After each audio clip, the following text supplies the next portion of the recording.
بسم الله الرحمن الرحيم سبح اسم ربك الأعلى الذي خلق فسوى والذي قدر فهدى والذي أخرج المرعى فجعله غثاء نحوا سنقرئك فلا تنسى.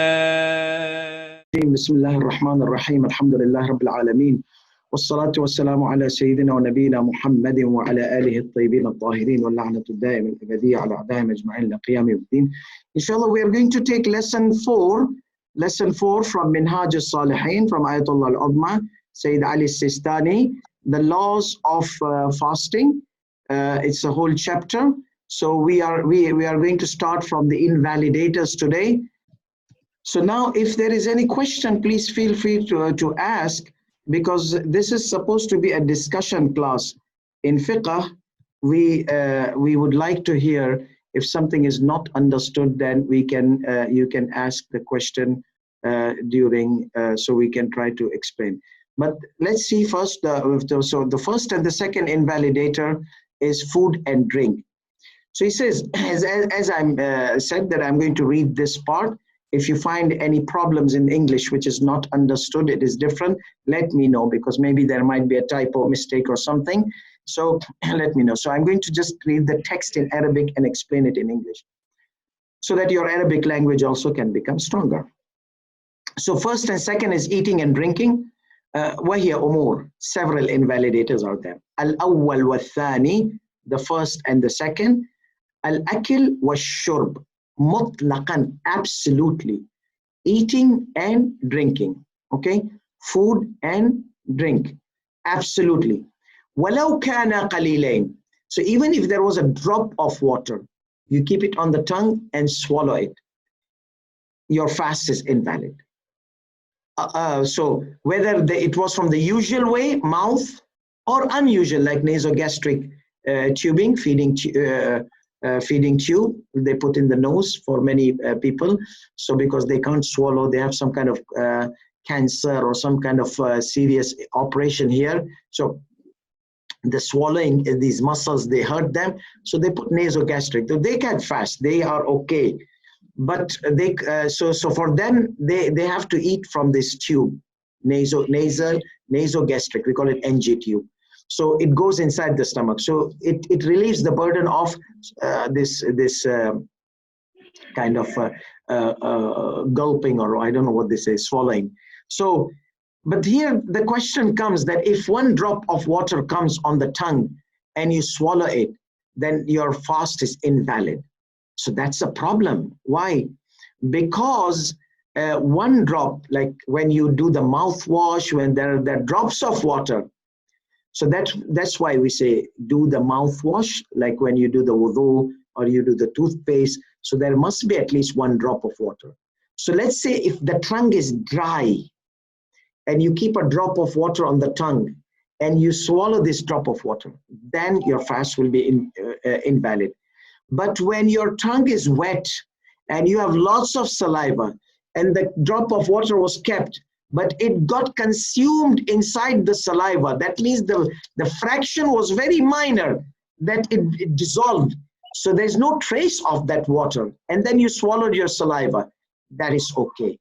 So that's why when you do your toothbrush and all those kind of things, and your mouthwash several times, you are basically trying to reduce the amount of whatever extra thing is there inside your mouth by spitting and by mouth washing several times. So this is a very important concept that people, they get confused, that if Ayatollah Sistan says if the drop of water is going to invalidate, then when we mouthwash, there's drops of water. Yes, but you mouthwash and you try to reduce the concentration of saliva with the best you can. And that's why later on you can swallow the saliva, because saliva keeps coming and new saliva comes. So even if it was little, it is an invalidator. Okay, what about mouth flossing? Like, you know that they use this floss to take the stuff out of the mouth. Is it wajib to do flossing? He says it's wajib only if you know that this will come out and you swallow it intentionally. Otherwise, it is not wajib. If you don't know it will come out and you will swallow, or you don't know even there is something or not, so it is not wajib in this case. So he says, لا يجب التخليل. Flossing the mouth is not wajib. بعد الأكل, after eating.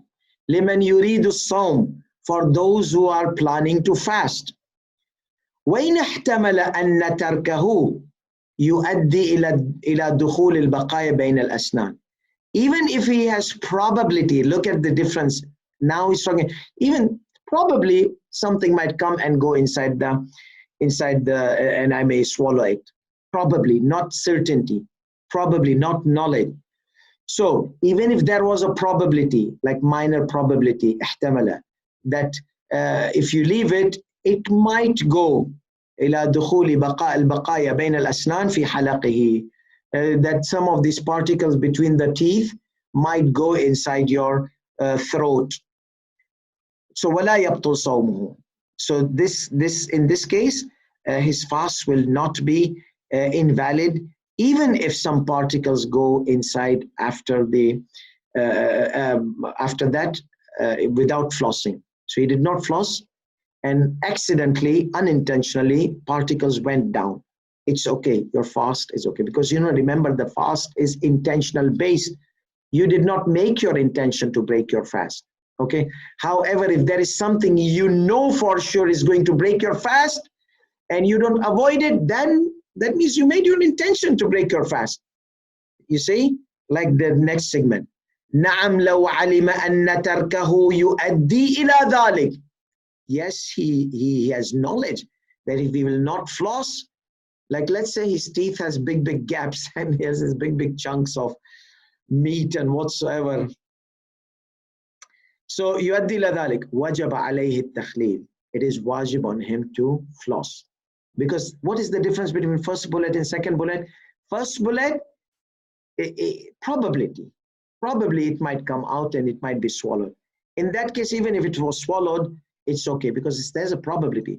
In the second case, no, you're sure that if you leave it, it's going to go inside. So if you leave it, that means you have made the intention of invalidator. You see? So that's why you have made the intention of breaking the intention. So let's move to the next slide. Recommended precaution. What about the sputum? Like balgam comes in from nose, from throat, from here and there. Here, there's a difference between Ayatollah Sistani. Ayatollah Sistani says if you cough or you do something and balgam means film or the sputum, comes inside your mouth. Ayatollah Khoi said you could not, on the basis of obligatory precaution, you cannot swallow that in the mouth. As long as it's here, going up and down from nose to down, as long as it's not coming in the mouth, in the cavity of the mouth, you are good. The moment it comes in the cavity of your mouth, you need to spit it out. That's Sayyid al-Khoi on the basis of obligatory precaution. So many of the followers of Sayyid al-Khoi refer to Sayyid Sistani. Sayyid Sistani says it doesn't matter. Even if it comes in your mouth, cavity of the mouth, you can swallow it. Yes, if it comes on your tongue, the sputum, for example. I know it's disgusting and you have the iftar time close, and some of you might have had the iftar nefty, juicy iftar.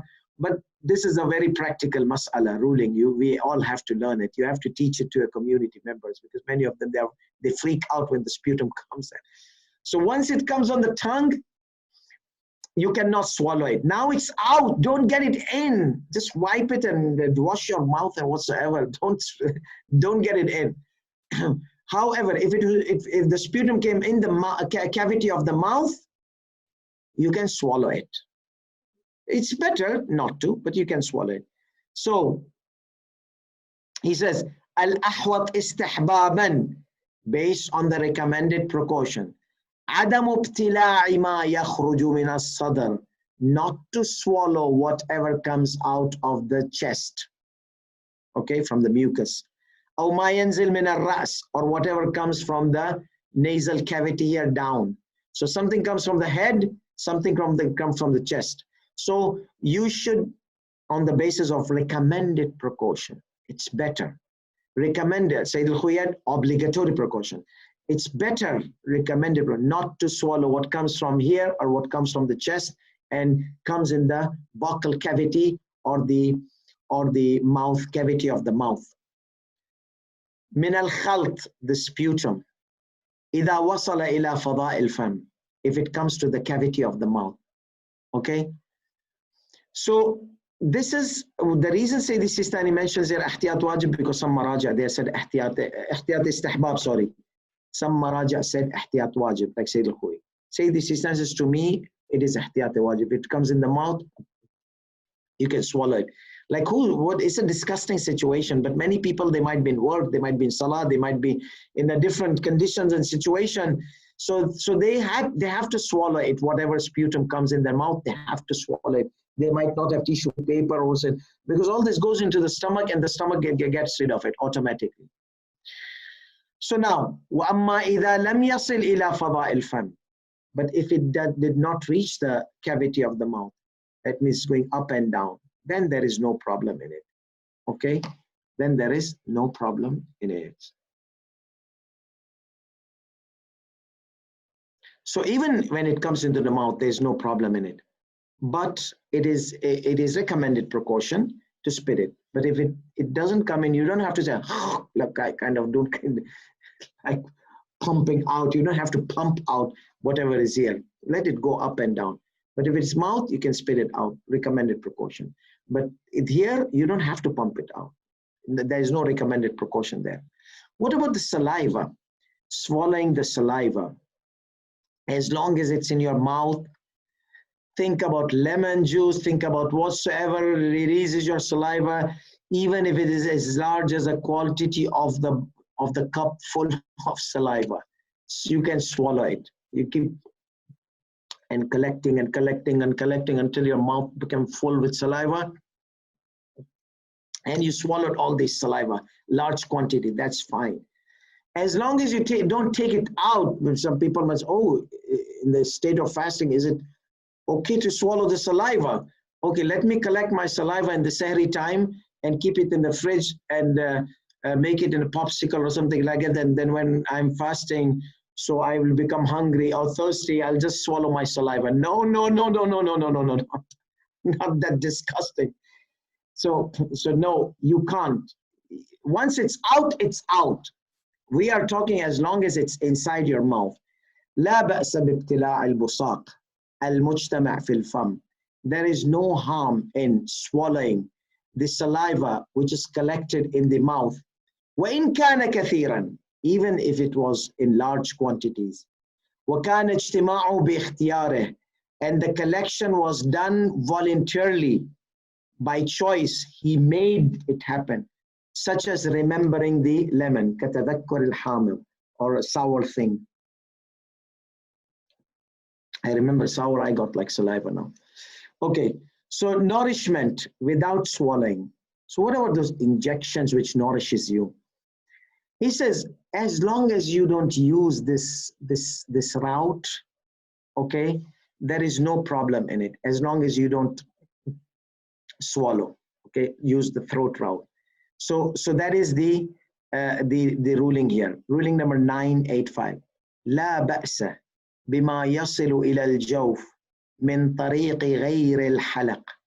There is no problem for whatever comes inside without the route of the throat. That means bypasses the throat. Like what?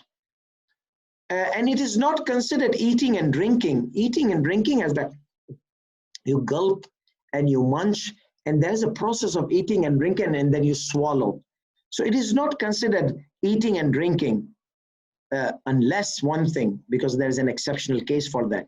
That is the enema, liquid enema.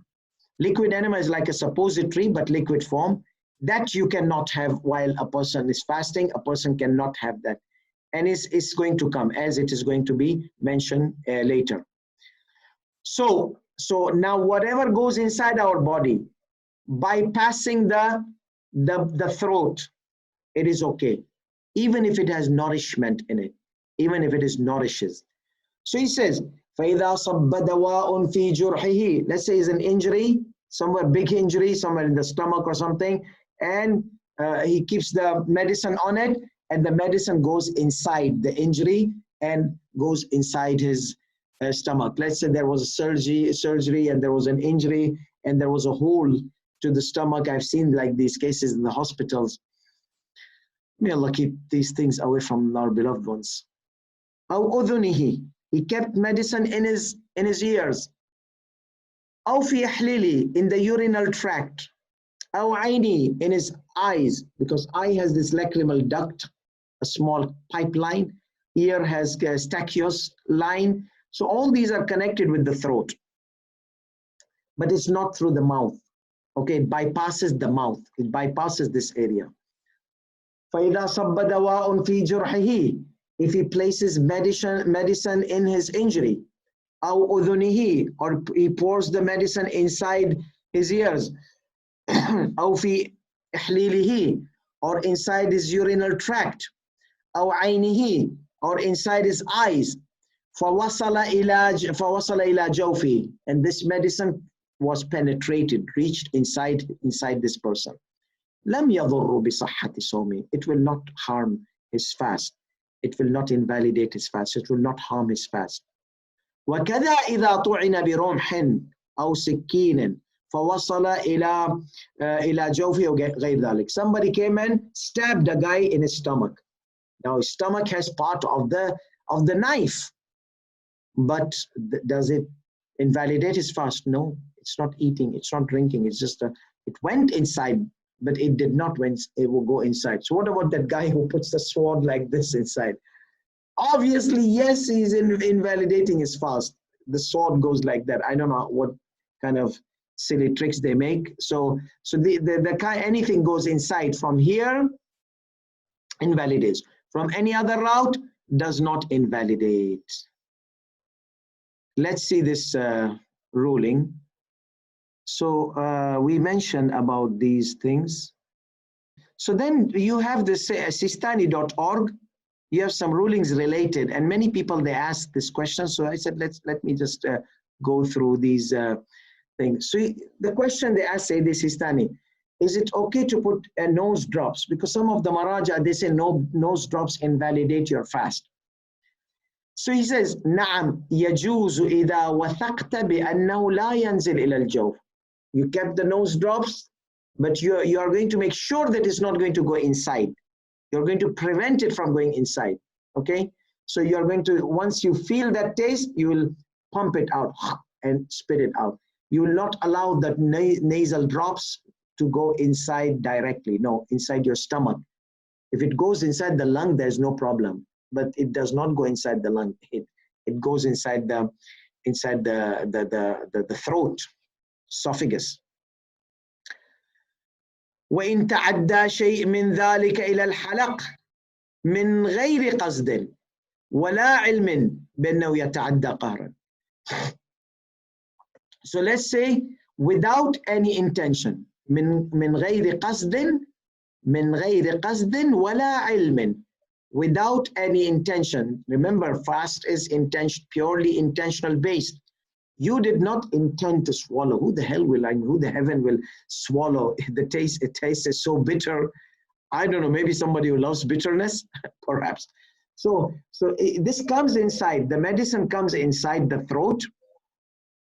So basically, وَإِن تَعَدَّى شَيْءٍ مِّن ذَلِكَ إِلَى الْحَلَقِ, if some parts of it penetrates inside the throat, مِن غَيْرِ قَصْدٍ, without intention. So he did not make the intention to break. وَلَا عِلْمٍ بَأَنَّهُ يَتَعَدَّى قَهْرًا, and neither he had knowledge. So remember, intention and knowledge. So had he intention that allowed the thing to go in, which is a craziness, obviously. So then the fast will be invalid because you broke the intention. Let's say you did not make the intention, but you know for sure 100% that the drops, they go there inside your stomach from nose. Then your fast is invalid, that you have made an intention of an invalidator. So if these two things were not there, you did not know, and it did not go, okay? If it went involuntarily, unwillingly. You did not want to. You can say, and it went inside. No problem. Don't worry about it. But don't like intentionally swallow it. So as long as unwillingly, as long as there's no intention and it went inside in unwillingly, there's no problem in it. Then he asks another question. The puffs, the nasal puffs or the nasal inhalers, which many of the people who have asthma, asthmatics, they use, is it invalidator? So the answer, إذا كانت المادة التي يبثها البخاخ, if the content which the inhaler puffs out or the puffer puffs out goes into the airways, that's fine. If it goes into the foodway, path of food and drink, that is not fine. So as long as it is going into the airway, then the fast is valid. As long as it's going into the airway, the fast is valid. Okay. So he says, إذا كانت المادة التي يبثها البخاخ, if the content of which is puffed or which is squirted or which is like puffed by the inhaler goes into the lungs airway without the food pathway or drink pathway, then it is not an invalidator. So how the people they have to use the techniques to do that. What happens, because many times when you inhale the puff, okay, there's a technique that you exhale first and you keep it ready. You keep it ready. The moment you are inhaling and you are inhaling long inhales, so it giving enough time to puff. So while you are inhaling, the puff, puff, puff, like I'm going to do the inhaling. Puff, puff. So while inhaling, the esophagus is closed because the air is going into the lungs. Okay, so that's why. So when we eat and drink, the airway closes down. So you are inhaling. So the air is pulling the puff. Even if the esophagus is open, the air is vacuuming the puffs. So in that case, it is okay. So this is the issue where we have the puffs are, if taken properly, they are okay to be taken. Because if somebody does not know how to take the puffs, and if somebody knows that he will take it, will go into the esophagus. Because I saw some people, they were taking the puffs. Maybe I might do the same thing. I've never ever taken a puff in my life, and may Allah keep these puffs and puffs away. So what happens that, so people, they were taking it. Don't take it while you're exhaling. It will go inside your stomach. Take it while you're inhaling. That's why it's called inhaler. Inhaler. So even nasal puffs, while you're inhaling, just give it a puff. Okay, while you're inhaling from the mouth, like that. Don't take it while you're exhaling. So if somebody doesn't know how to do it, and he knows for sure that it's going to go inside his lungs, inside his stomach, don't take it. Don't take it. And if you really need to take it, then you are a sick person. Then you take your medicine and do qada later on. Okay? So whenever you are in a proper, you are not in an allergy season. Let's say holy month of Ramadan came in the allergy season. So you need to take these puffs regularly, otherwise you'll have asthma. So choose seasons where they don't have allergy, fast those months, like summer, long days in many countries. Okay. So he says, so there is a question that this guy might not know how to take the puff, okay, and it might go into the lung. So if normally using such methods was going to cause some of it to enter the food pathway, then it would be from the invalidator. You can't. However, it is permissible to use it upon the necessity and later on perform the qada, make up. Such did not happen normally. Like it doesn't go inside the foodway. If it doesn't go inside the foodway normally, however, the entrance to the food pathways happen. However, it doesn't go to the food pathway. However, accidentally it happened. Then he says, or such would not invalidate the floss because he did not make intention. Is there any question? I just want to mention a few things about the intention because we took intention yesterday and we'll be done for today. So basically, we have four scenarios. Scenario number one, somebody breaks the intention intentionally. Scenario number two, somebody eats and drinks unintentionally. Scenario number three, number one, breaks the intention only. Number two, eats and drinks without breaking the intention, like forgetfully. Number three scenario, eats and drinks intentionally. Number four scenario, eats and drinks haram thing. Number five scenario, eats and drinks under compulsion. Number five, eats and drinks forcefully. Okay, so these are the 6 scenarios. Let's take one by one and see the difference. I'll mention my famous example, and I know 2 are left. I hope you two survive and this example. And I know you must have done your sahri, your iftar or whatsoever. So just bear with me and I'm done. So vomiting is for like you cannot vomit intentionally while you're fasting. It breaks your fast. Intentional vomiting. So many times people, they ask this question. So that's why I'm bringing this example.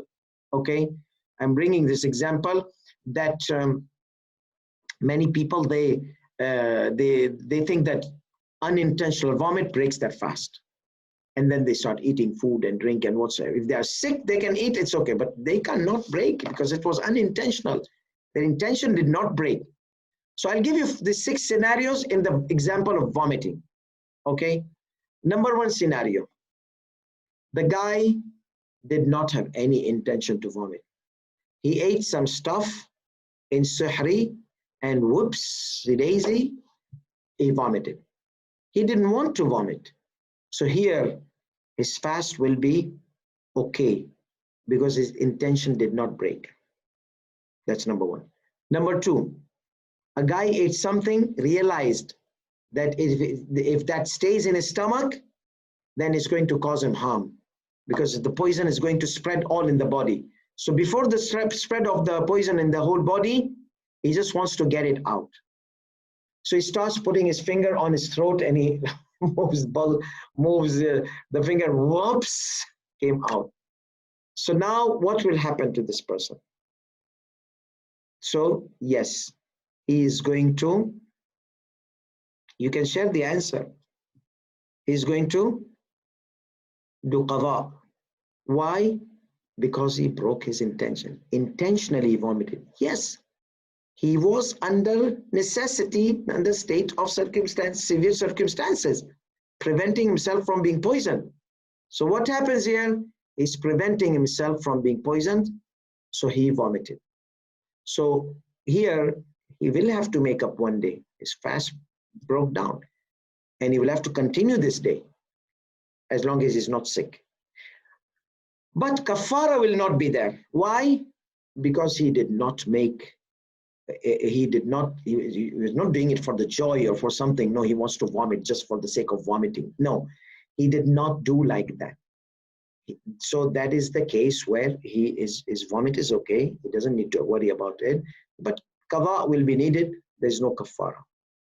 So scenario number 1 was, he's just doing his work and this and that, whoopsie daisy, everything came out.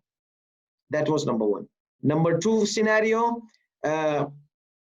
he ate something and poison, and he wants to prevent this poison from spreading. So he puts his finger and whoops, vomits. Okay, so this is scenario number 2.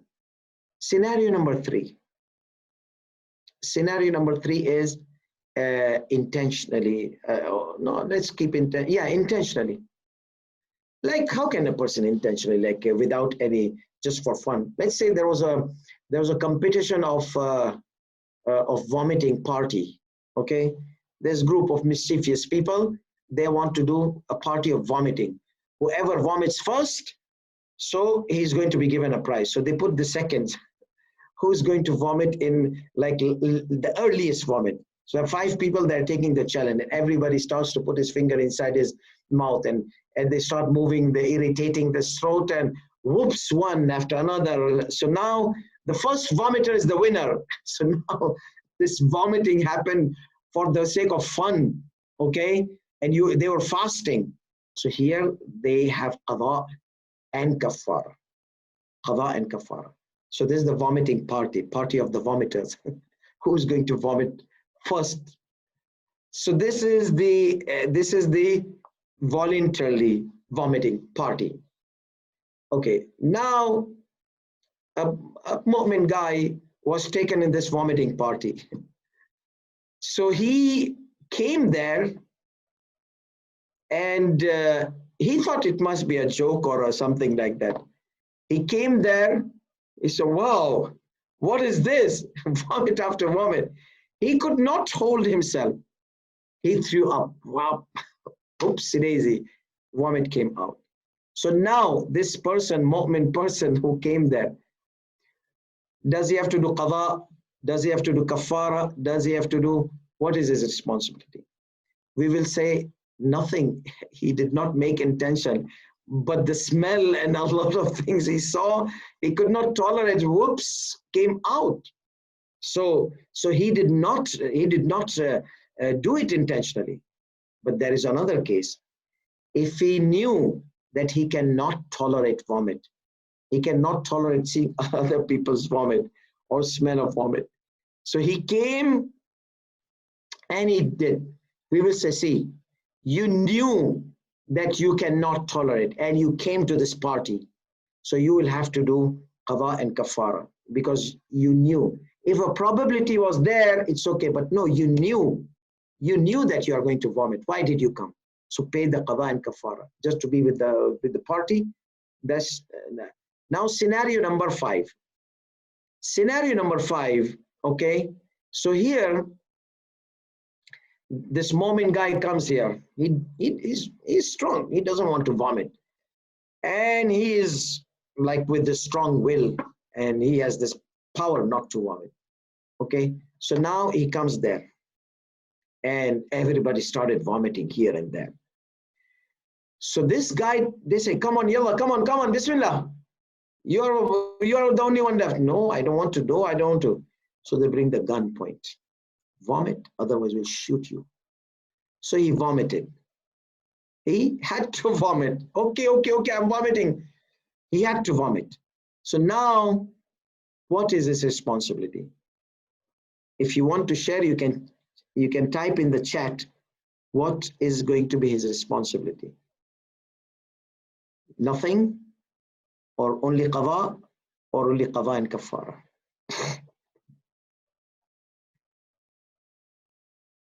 No one?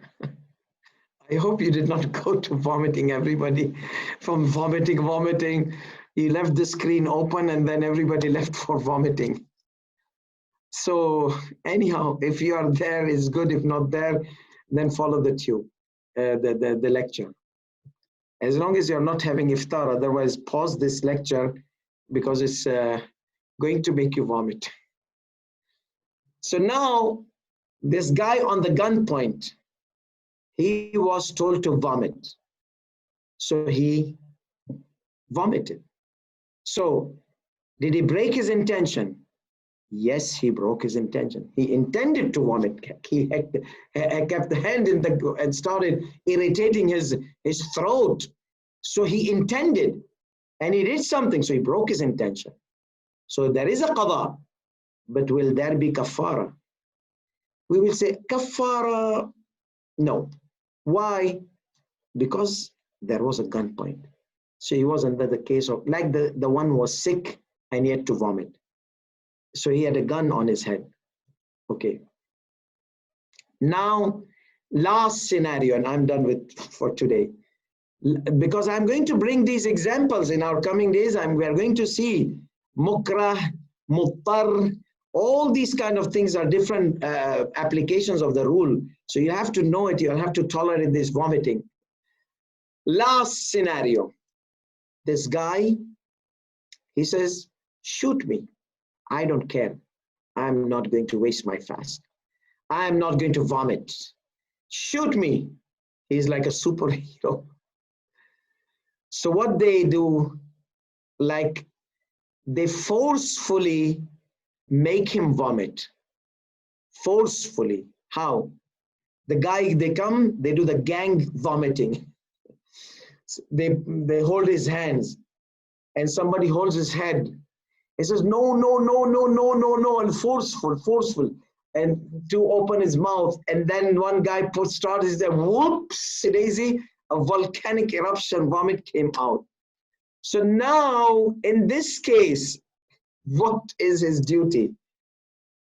Is there going to be any kafara or qada or kafara?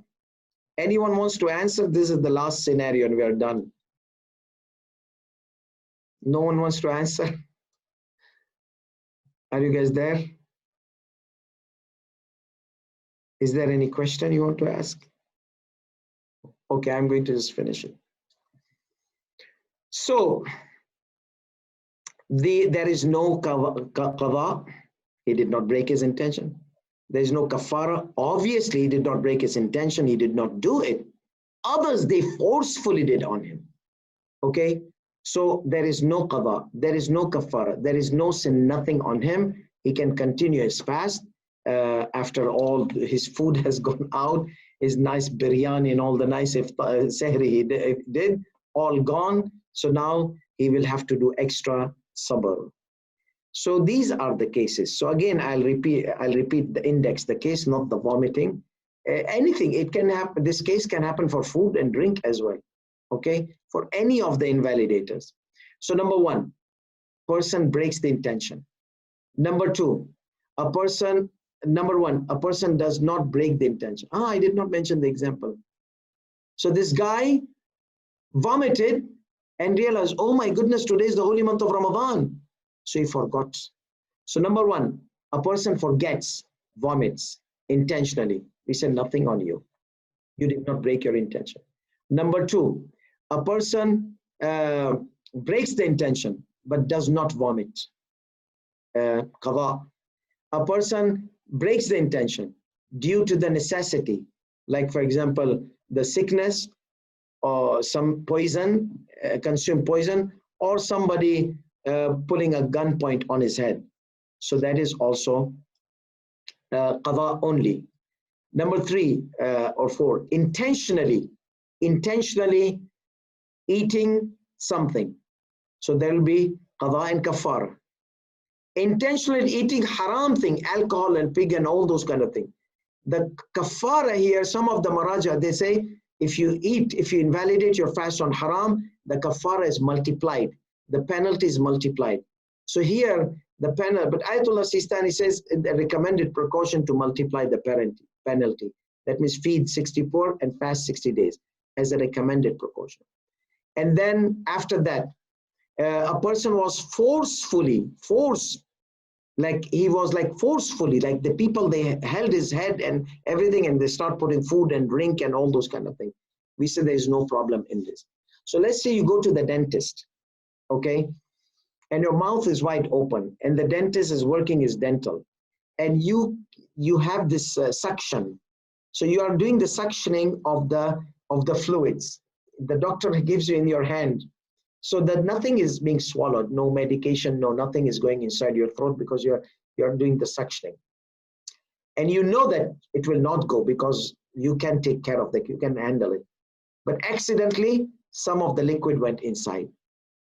So this we will say it was not voluntarily, it was unwillingly, it was not willingly, okay? So in this case, your fast will be okay, you complete. But it's better not to go to the dentist in the holy month of Ramadan, unless if there was a necessity and the appointments were very far away given and all those kind of things.